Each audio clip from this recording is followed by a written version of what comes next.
can't anymore just have a pink bra hanging off the side of your 47. Probably about 6 or 7 litres worth of diesel went through the back of the tray. I forget the poo shovel out. I can see it in the mirror. It's horse jack. Yeah, look, that's would have been great. Not everyone can perform under pressure. You've ever had a camera crew while you're doing your do, and it puts you off your game sometimes. When we get to camp, we can do a 2H swap on this one if you like. Our entire adventure that we planned had now fallen down. Oh, no. Mate, is... Oh, crocky, I almost couldn't open me beer. Already over mine, mate. But Cheers, bud. Cheers, big fella. Well, folks, last week, our final Cape episode dropped. What an absolute cracker too. Let's just say it was pretty popular. It was hugely popular, and for good reason too. I mean, Yep. we got to tackle some tracks that a lot of people have probably never even considered when they talk about Cape York. And the tracks that we did that you guys know, I'm talking about the Old Tele, we did in the old farm truck. Exactly. I was looking for where it is, but it's in the shed, taking pride place at the moment. Looks a little bit there. Looks a little bit more second-hand. I'm missing a spotty. You notice, there's another thing that's weird, is my mirrors all went, they just had no more mirrors left. Oh, yeah. So I found one in the shed, a spare one that I had. When did they fall off? On the corrugation on the way home. Oh, so you noticed them come off? I didn't, that's the thing. Right. I got the vehicle home, and I think, because the last little leg of it, we drove it from Gold Coast all the way up to Cairns and then through Cape York. We put about 5,000 Ks on it, and it wasn't until I was washing it off I realised I had no side mirrors. Yeah, did you not do that? That's strange. Well, I was only going to wonder, I didn't have to go backwards. No, that's true. I just had to keep Never going. go backwards. Never Never go go one backwards. direction. Well, mate, with all of these big trips that we do, especially the big trips, there's always a lot of stuff that you folks don't get to see behind camera. Some of it we can show. Yeah. Some of it that can never see the light of day. Others best we don't. But I reckon we open up some of the vault and show some of the stuff that we've captured as well, stuff that didn't make the final cut, obviously, and show you guys about it.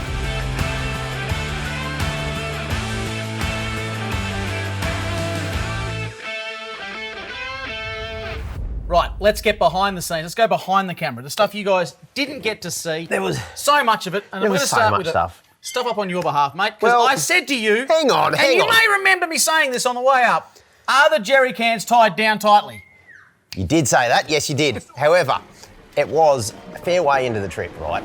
And the going got super tough. Yep. Now, we did some, I don't know, it was called the old Bronco manoeuvre, where the old 47 was kicking a bucking like this, and the jerrys that were tied to the headboard, supposedly tied to the headboard, I might say. Did you just point at me then? Did he just point at me then? In the morning, we have a bit of a routine, guys, to let you know how this goes. As we pack up the back of the 47, our swag's got to go on, the little food tub, with a little black That's food right, tub. had to go in, yep. Everything sort of gets put back on the tray. Like an we old both married tie couple. it down, and as long as we lean on the load and say, that's not going anywhere, She wasn't going anywhere. she's not going anywhere. We didn't say it that day. No, stuffed up. And the jerrys actually had fallen over. And of course, those diesel jerrys, when they fall over, they start leaking like you wouldn't believe. Yep. We didn't realise straight away until we could smell the diesel. No. Diesel had gotten through when I say everything, Good. my shed still smells like diesel. No, we're not good. We're not good. Look at this. Probably about 6 or 7 litres worth of diesel went through the back of the tray. My stretcher, Graham's chair. I forgot to tell you about your chairs, and same with my chair, full of diesel at the moment. I had a backpack that had all my, when you're driving an old car like that, there's not a heap of room. So I had a backpack. I had all cool stuff in there. I had some clothes in there. I had all sorts of fishing gear, all sorts of goodies. That got covered in diesel, completely covered. I had my stretcher. That was the worst, probably. No, it's not the worst. It was on the bottom. It got completely saturated in diesel. If you've ever had to set your swag up on a diesel-soaked stretcher, I'll tell you what. My swag got soaked. You never seem to care about that. Oh, hang on, mate. It got all soaked. Did all it get the canvas got soaked with diesel. It was wet most mornings, mate, but I didn't think it was diesel. Let's move on with that one. Now, we've got a lot of questions about the big 200 at Gunshot. Now, to be fair, the 200 is a big truck. It really is a big truck. Very wide. And when you sit at the top of Gunshot, you might be in a mini moke and it's still going to look pretty darn big because Gunshot is actually remarkably small. Believe it or not, we don't try and do damage to the vehicles. We are really quite careful in trying to get out of these trips without doing any damage at all if we can. Yep. And when we lined the 200 up, it was the last vehicle to come down from memory. When we lined the 200 up, there was no way. I thought you're going to do damage. We both, I think, came to the call and said to Sam, mate, turn around. Sam wasn't that keen to give it a go, to be honest, because we don't want to damage your vehicle. You're halfway through a Cape trip. It goes with anyone, really. Yeah. And it was just so wide. Going down Gunshot, it pretty much would have gone down on both panels, we thought. That's what it looked like. It's up to you, mate, but you're going to scrape. You're going to scrape a lot. You will drive it, but you'll scrape everything. Look, I don't really want to dent all the sides and that, if I can avoid it. So we said to Sam, your choice. He said, no, look, it's not even my vehicle, it's the boss's car. Yeah. Let's reverse out and I'll go and tackle a We'll back her up, yeah. He went to reverse out and you probably can see down in here, well, you can't really see the drop on that side. It was huge. We're about to lose that back corner. Sam was just reversing out, and you can see the banks just started to give way here. Poor old 200's not on the light side, so there's a fair bit of weight on it. We might have to either hook a winch up from the back or send him forward. We went to inspect taking him back, but there's a big washout on the driver's side, so if he goes back too much, he runs a risk of actually going over the side, which you don't want that.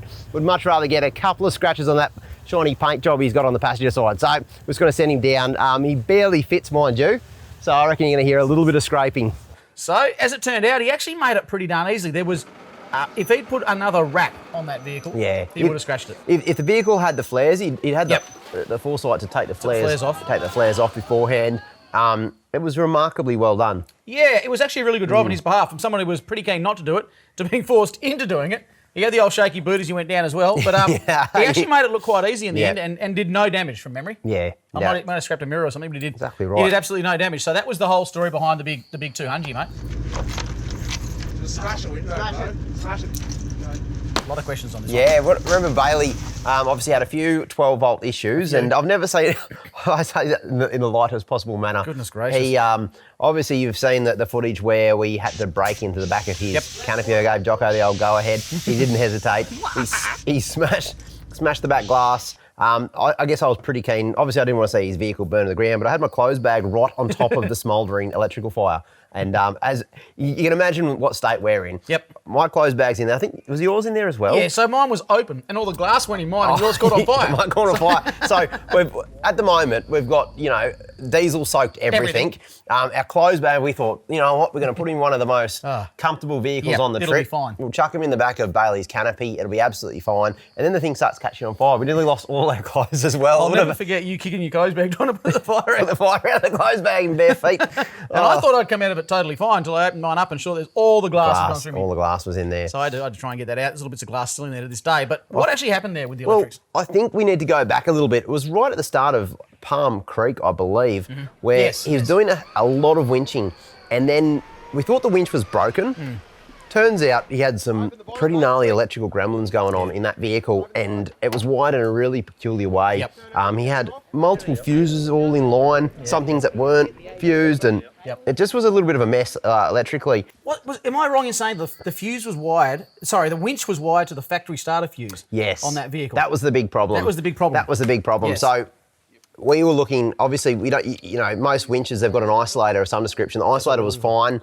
There was no issues there, but whoever had wired that up had put it through the factory link fuse. Link fuse, yeah. And we ended up having to bypass it, put the winch back to normal. Winch starts working. But we noticed a few other things as well. There's wires getting hot, so we disconnected a few things. We were just basically trying to stop the thing from catching on fire. And then we thought we had it sussed.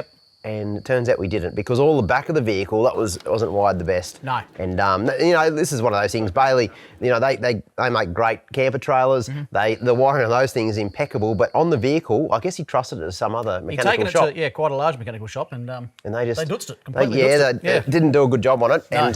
And then we got to that stage where the thing was going to catch on fire. And luckily, we're all around the vehicle. Well, luckily we stopped, because we'd only just filmed a little creek, and you and I just stopped and said, do you want to grab a water out of the back of the thing? It was water that didn't have diesel in it. And if we just kept driving, everyone would have kept driving, and I swear that thing would have gone up.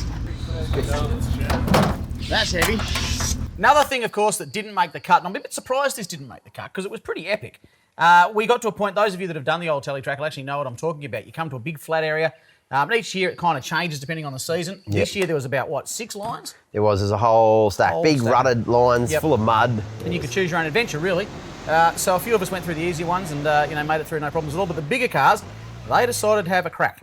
Yeah, the big boy lines. Famous last words. Yeah, famous last words. So Tim and the big 79, all the thongs were slapping. They were going crazy. All of them. Didn't leave one thong behind.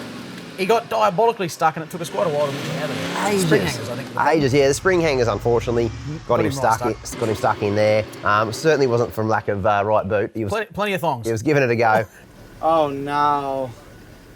I have to get the poo shovel out. I can see it in the mirror. Have a go at that. You can tell it's early in the season with this much mud around. The old 79 spring hangers have struck again. He's cleared a path for Sam now, I reckon. And then, of course, Sam was keen to give it a go. You want to do the hero drive? Those 200s, I mean, a lot of people say, oh, independent suspension, they're not as tough as the 79, but it gives them so much clearance. That's the thing. You know, with the auto, power on tap, 35s, lots of clearance, absolute animal, and he absolutely sent it. He really drove it. He really gave it nuts. But what he didn't do, rookie mistake, didn't put his windows up. He didn't put his windows up. And so whilst he drove through it, he absolutely obliterated the inside of his boss's vehicle. Yeah, the mini tsunami coming through the window of mud. Oh, I'm sorry, Andy. What about this one, mate? This is a prank. This is funny. I mean, you know the old story about the young bull and the old bull, mate. And the old bull obviously We has often a use that. little bit more experience around the traps, if you know what I mean. And we came to this one bog hole, and to be honest, we actually took the wrong line to start with. We did, totally. We just realised that it had a big, like, undercut sort of shell. It was a weird thing. Yeah, It didn't look that bad at all. No. But then we quickly realised, that's the experience, I suppose, that coming on the right-hand side. I think it was the left. Right. Was My it on the right. le- No, I'm No, sure. well, your right and my right are the same. No, but I'm sure it was the left, hard Well, anyway, we'll have to look at the footage, mate.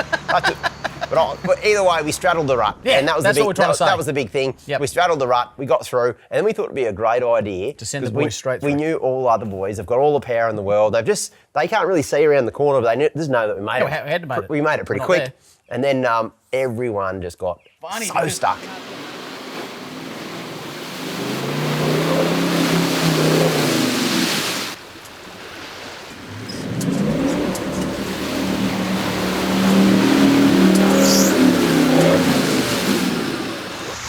Now, there's two distinct lines. Now, if you can read a bog hole correctly, you stick hard to your left to get out of those wheel ruts. Tim hasn't figured this out yet. Fourth time's a charm.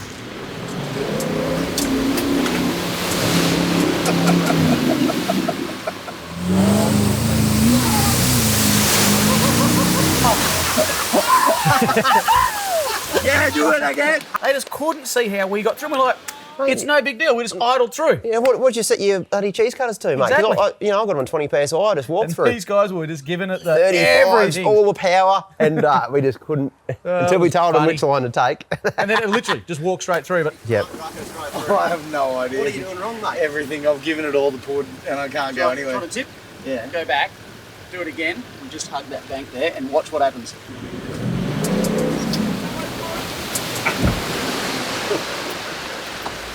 Turns out that's where the line is. When we get to camp, we can do a 2H swap on this one if you like. Yeah. Sometimes the right line makes all the difference, but not knowing the right line makes all the difference. Tell you what, good pranks, steak. I love a good steak. Geez, I love a good I steak. do look. I love a good steak, and I think this cooking scene, as you guys can probably recall, might be our most controversial. I don't want to of get all into it time. right now. Well, I do actually, because I've got a little bit of a bone to pick. This actually, look, it divided a few people, even in the comment section. And I want to Divided go me. through a couple of things right now.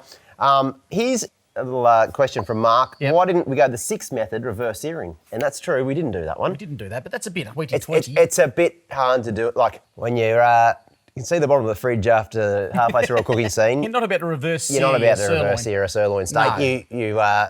Look, we had 5 methods, and I agree. If I'm at home, reverse searing is the go. What is reverse searing? That is when instead of searing it, you just do it all in. I know what I'm So you put the steak back in the fridge.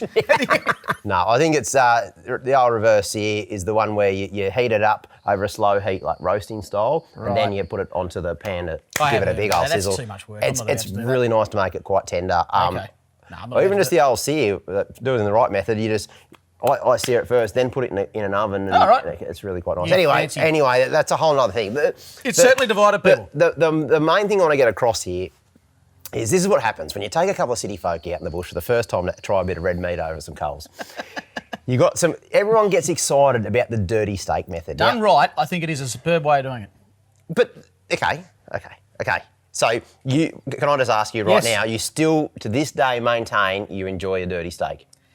Done right on Jarrah and not your crappy East Coast wood that makes it taste like. Here we go. That was the main problem. Here we It's your go. wood over here. Your wood sort of bubbles. It doesn't burn. I guess the next question, Yeah. this is a bit of a leading question, Yes. is why after 15 years of travelling in the bush, I've never ever seen you do this. When you get a steak and you're cooking around the fire, like, if it was such a good method, more people would bloody do it, right? Yeah. It never bloody happens. So I guess people get a bit excited about the old dirty steak one. Yeah, Look, okay, give, all right. give it a go. It's a nice little internet prank, but I don't think if you're going to cook, look, you impress a chick, you're not going to be doing a big old dirty steak. You might be doing something.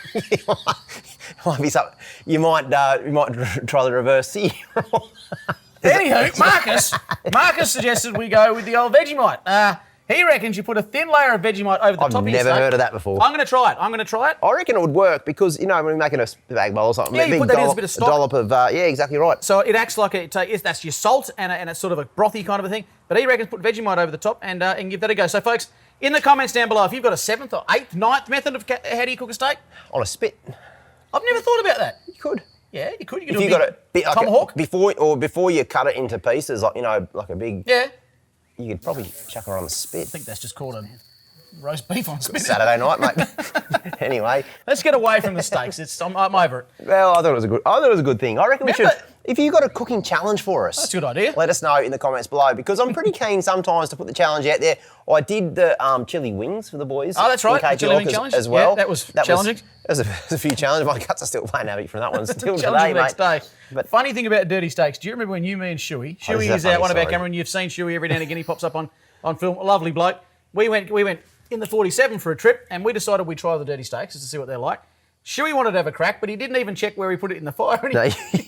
Has he picked it up out of the coals? It had a bowl top stuck to it. So he literally put it in the rubbish. It was a dirty steak. It was a really dirty steak. He still liked it though. He still ate it. He got that stuff off it. But that one tasted weird, I must say. The timber wasn't quite right there. Timber wasn't quite right there, yeah. Mitts breaks. We've got a lot of Campfire Critics on this one. I know, and look, you're going to get this. I guess a lot of you guys probably see the edited version, or we only probably see the edited version, really. I hope so, otherwise we've got security issues, mate. But you probably see what has taken about 4 or 5 hours, multiple beers to come to a conclusion. 30 seconds. About 30 seconds, what you see in the film. Yep. So obviously, you don't probably understand just how bad Tim's brakes were. Oh, they're diabolical. They were so bad that screeching's one thing. We put up with screeching. You sometimes hear it on our show. Yep. Heck, most of my brakes screech on a good day. But this was next level, and it had 0 pads left. It was to the point where we needed to do something, I believe. A lot of people probably said, why don't you just leave them? Well, before we even get to that, we've got a lot of people here that said, why would you not check your brakes before going to Cape York? And I'm going to get to that in a minute because there's something very important about that. Probably going to blow you all away. But we did check the brakes before going to Cape York. It was just, we'll get to that in a minute. Just hang in there, we'll get to that in a minute. Continue. Yeah. Well, and a lot of people, here's another one here, my new toy 82.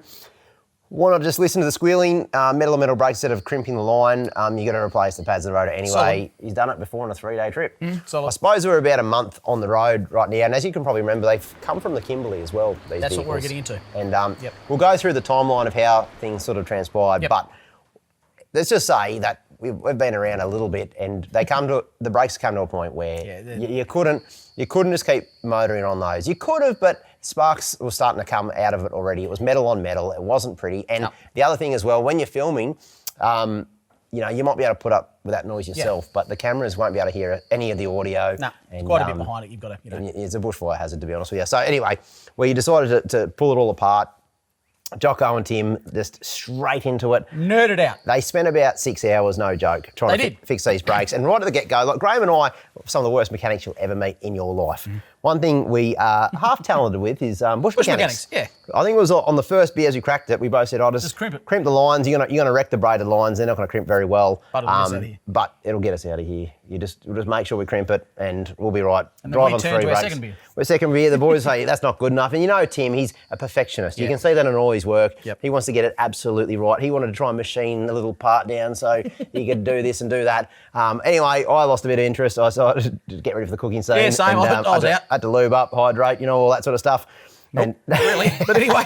I did. And anyway, it turns out they ended up just doing that at the end of the day. And I think that's the thing too. What we're getting at here is that these guys were frothing on it. To them, this was the best fun they could possibly have. They jacked up that vehicle and they were coming up with solutions arguing and back and forth and having a crack at it. They were using tin foil to come up with like a they little had all sorts of things, didn't they? Yeah, exactly right. So I guess, yes, at the end of the day, you could have just crimped it off and we could have kept driving.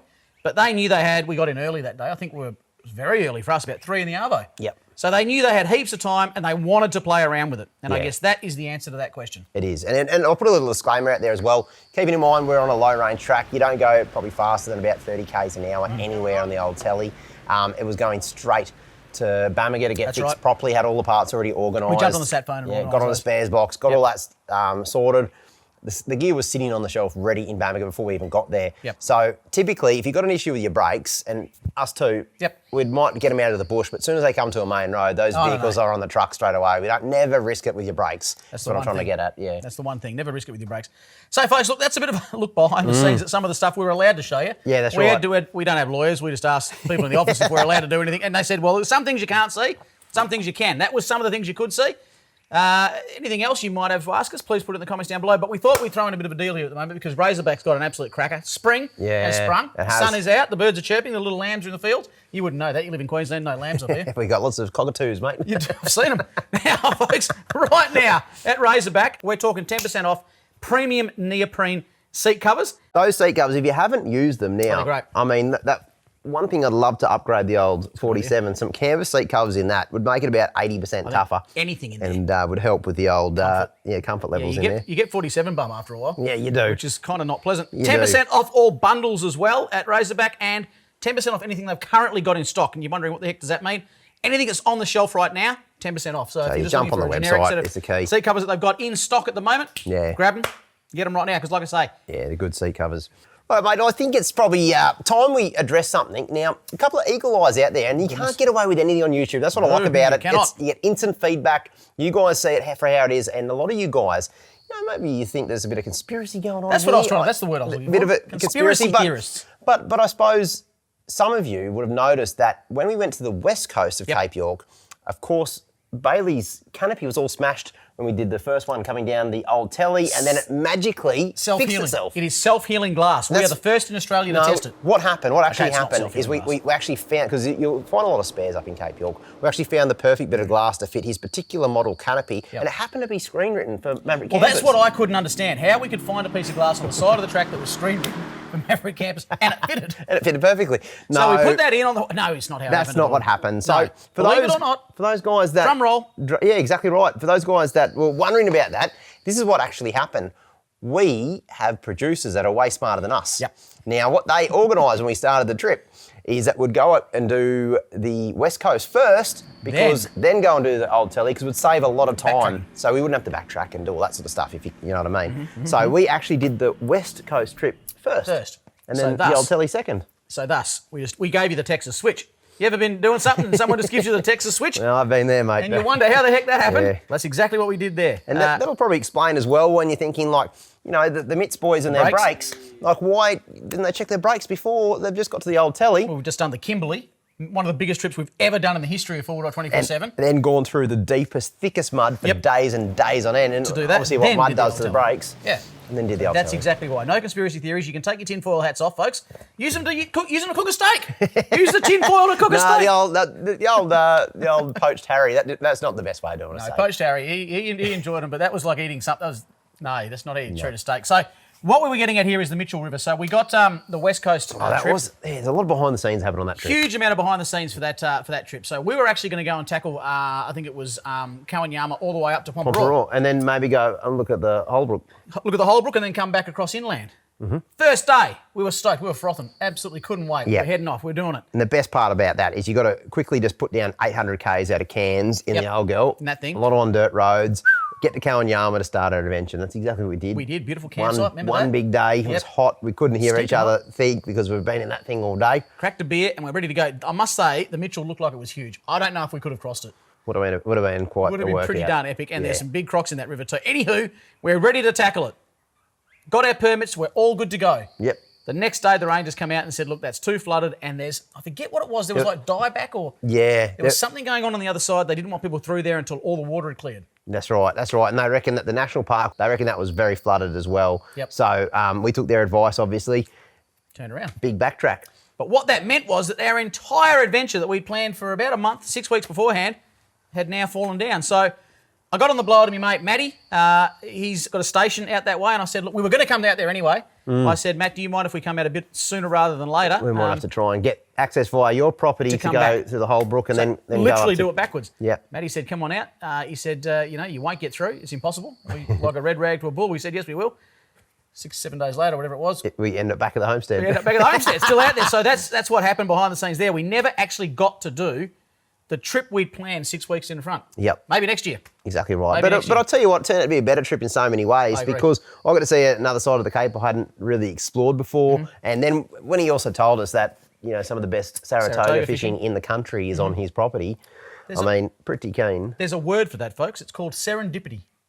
When it all works out. There's a movie called Serendipity. It's a love story. Oh, you would have seen it a few times, no doubt. No, it's not as good as a Notebook. All right. Far What out. else? Righto. Well, I think we should move on to something that's got a bit of a love theme about it. And another eagle eyes as well. They pick up and everything. You can't anymore just have a pink bra hanging off the side of your 47 and not raise any questions. I think it's kind of weird. I mean, back in the day when I was a young bloke, that's what no one would have even cared. That was just what you did. You had a pink bra. Well, firstly, obviously it got wet. That's why it was hanging outside.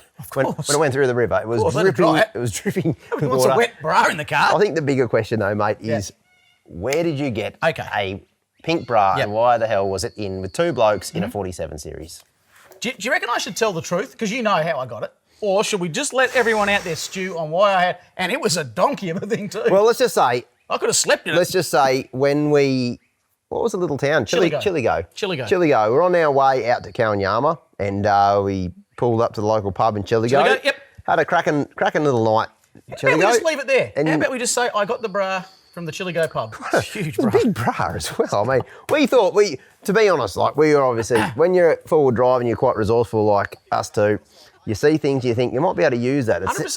Repurpose that 100%. later on. I thought with all the spin effects or something, I might be able to Yep. get those two big old Banshees and put them at the front of the 47 and maybe protect some of the spin effects going on the radiator. I had a very similar idea. I thought we could use them as spotlight covers. You don't get your spotlights cracked.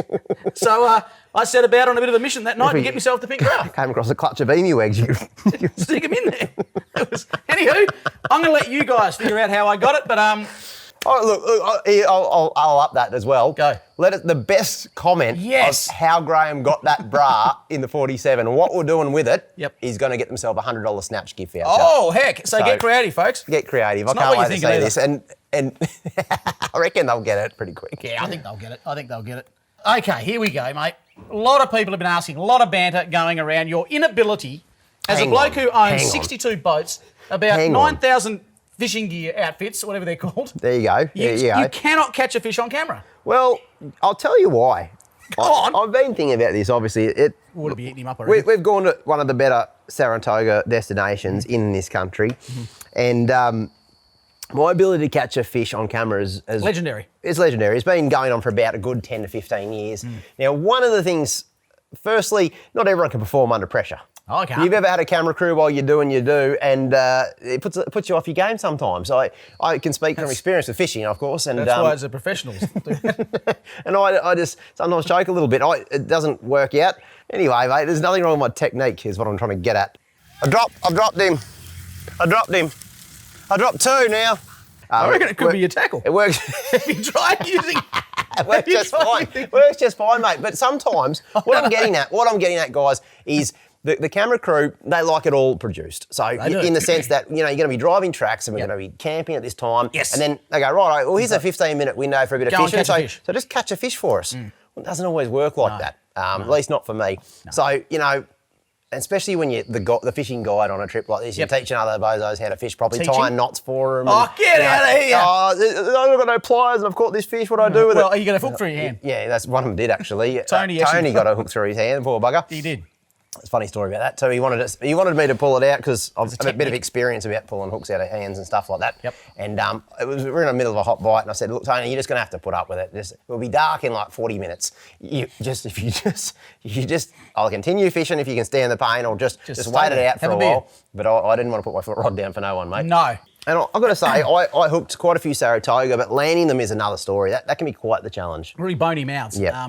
I, however, had no problems landing 3 or 4 that afternoon. Can you call a Saratoga It's a Saratoga. underneath 200 mil of Saratoga? Hey, a mushroom, no matter how big it is still a mushroom, my friend. I landed 4. No, you did. You got a couple. Yeah, that, all on that top water arvo. too. Yep. And I hooked a couple, lost it. Then right at the last bit of light, which no one got to see on camera, I did hook a tiny one. I've got footage to prove it. And then the next morning, I woke up really early and thought, bugger this, I'm going for a little hike. I saw another system I wanted to fish, and that's where I came and I had some great luck. But again, there was no cameraman around me. So I've got a bit of phone footage, which you can see. So stoked. Big toads. Have a go with that. Mate, another thing that's got people's tongues wagging is our ability to unbog bogged vehicles. Now, we've done a couple of bogs in our time. Believe it or not. We have unbogged one or two vehicles, but so many people... Oh, no, and people are passionate about this. I get it. I get it because one thing you'll notice about this particular video, and a lot of times when you're really stuck, it might not look like much. No. But when the suction is holding a vehicle down, the amount of forces that are at play beyond most recovery gear. So you really need to think outside the box on a standard recovery situation. So we've got a lot of these questions here. Why don't you guys snatch it all? So when the MITS vehicle went down, why didn't you snatch? Why didn't we use kinetic rope to snatch? If you're trying to snatch a stuck vehicle that has about 5 tons worth of pressure keeping that thing stuck to terra firma, the earth, it's very dangerous. You're gonna break straps, which we did. We tried a couple of snatches off camera and ended up breaking a strap. It'll rip recovery points straight off. Dangerous. It's just, and as well, you've got to keep in mind that where the vehicle is bogged, all the ground around it is like a waterbed. And as soon as you break that surface, you're going down. So snatch is never gonna. As you take off with a snatch vehicle, it's probably going to hit, not pull it out, boom, straight down. Now you've got a tight strap on 2 stuck vehicles in black soil country. You've just doubled the problem. So there's a lot of reasons why we didn't just take the easy option out. You think, just snatch it, or surely just use 2 winches on a vehicle. Which brings us to the next bit. A lot of people said, and rightfully so, why didn't we use an exhaust jack? Exhaust jack, yeah, look, that's would have been great. Exhaust jack would be great. I mean, would have been great to have a 30-ton excavator on hand as well. Or a skyhook. Yeah, it would have been fantastic. A crane would have been good as well. We didn't. But we didn't have any of those. We didn't have any of that. Look, exhaust jack would be a cool thing to carry. I think huge though. They are big. They're not so popular these days in Australia. I used to use them probably 10 years ago. They're fantastic. Especially in the sand. I don't even know if that would have worked, to be honest. I don't know either, especially on Timbos. Maybe it would have worked, maybe it wouldn't have. The only way we can get a vehicle out in that sort of black soil country is a bit of hard work. You've got to dig. You've got to dig it out, and you've got to put some max tracks or some logs. We put a lot of logs in behind the max tracks. You've got to build it up and break that suction, and then just a really slow recovery to the point where you can't even spin the tyres as you're recovering the vehicle, because the second you spin a tyre, it starts to go down again. You need to let the winch just pull the vehicle out slowly and try and get it back onto the top of the ground. So that's basics behind that, folks. And I know when you're sitting at home and you're sort of watching, you think to yourself, I would have done it that way. I do it that way. I watch other people. I think, why don't you do it this way, pull from that direction? But I think until you're there and you're sort of in that situation, I get you all get that now. And I think one thing that's, you probably don't quite appreciate as well is the length of these recoveries. Some of them were 6 or 7 hours for one recovery. Big dogs. It's about 38 seconds in the camera. edited version. But we obviously have thought and tried quite a few things that never even make the light of day in the editing suite. Exactly right. But it takes a bit of time. Got a couple of questions. I'll go into them. All right. This one here from Randy. Mate, do you plan on doing any mods to the farm truck in the future? And how comfortable is the farm truck? It's got to be pretty stiff. I think he still means the farm truck.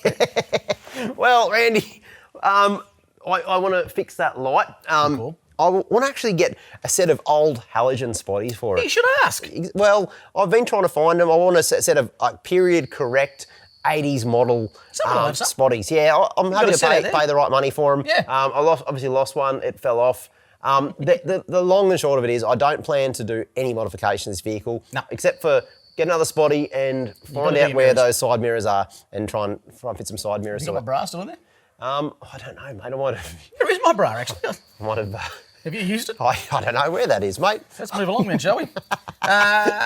Quick question. Why does the camera car never have flares? Well, that's an easy one, I suppose. When you're dealing, these guys are fantastic at operating a camera. That's what we're employing for. They're one of the best. Yep. There's four-wheel drivers that make bloody good cameramen. Excellent cameramen.